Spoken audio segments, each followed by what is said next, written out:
Okay, let's dive into this.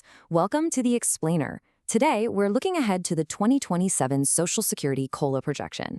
When it comes to Social Security, looking down the road isn't just helpful, it's absolutely essential for your budget. We've got some new estimates that are shedding light on the next adjustment, and getting a firm grasp on this data right now is going to empower you to make smarter financial moves tomorrow. Right out of the gate, the big takeaway is this. Millions of Americans could see a bigger Social Security check in 2027. If you or maybe your family rely on these monthly benefits, the stakes for long-term planning are incredibly high. These early projections give us a vital roadmap.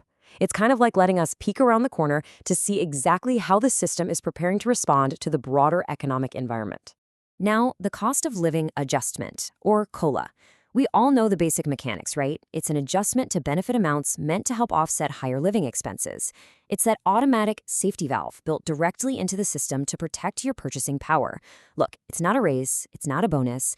It's a critical balancing act designed to keep your head above water as the world around you gets more and more expensive.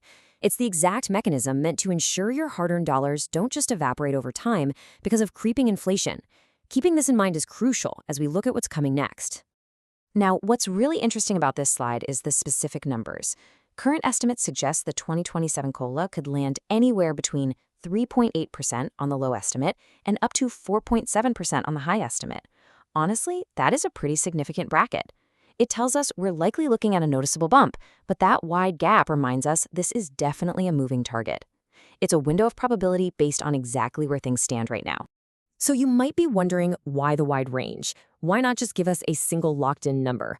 Well, it's because these estimates depend entirely on inflation trends in the coming months. The final percentage isn't just pulled out of thin air. It hinges directly on hard economic data being gathered right now and in the immediate future. Simply put, if inflation runs hot, we lean toward that 4.7% mark. If the economy cools down a bit, we ease back to 3.8%. The data is strictly steering the ship here. But what is driving the projected increase? When we talk about inflation trends deciding the final number, we aren't talking about some abstract economic theory that only matters to Wall Street. No, we're talking about the reality of your wallet and the actual prices you pay every single day. The adjustment doesn't happen in a vacuum, right? It is a direct reaction to specific pressures out there in the consumer market. And this brilliantly illustrates exactly what those pressures are. It really comes down to rising costs, driving SOLA in four core areas: food, housing, healthcare, and energy. Think about your last grocery run, or your rent and mortgage, your recent utility bills, and of course, the ever-climbing cost of medical care. These aren't luxury items you can just easily cut out of your budget. They are absolutely essential. The fact that costs for these specific pillars are rising is exactly what is forcing the projected adjustment upward. So when do we stop projecting and start knowing for sure? Let's trace the timeline so you know exactly what to expect. Right now, in the coming months, the focus is entirely on monitoring those ongoing inflation trends. Then, go ahead and circle this on your calendar. October 2026. That is when the official COLA announcement drops. And finally, the real-world impact hits in January 2027. That's when the new benefit amounts actually take effect and show up in your checks. Ultimately, the entire goal of all this data gathering and the subsequent adjustment is simple. It's about providing additional monthly income to help offset higher living expenses. For retirees and recipients, this isn't just some macroeconomic statistic. It is fundamentally about maintaining your standard of living. It's the system's attempt to bridge the gap between what the essentials cost and what you actually have available to spend on them.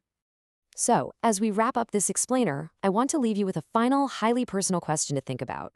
Will a 3.8 to 4.7% adjustment be enough to balance out your rising costs in food, housing, healthcare, and energy? As we all watch the economic data roll in over the coming months, leading up to that official announcement in October 2026, I highly encourage you to take a hard, honest look at your own budget. The numbers on the macro level are moving. Just make sure your individual financial plan is ready for wherever they happen to land.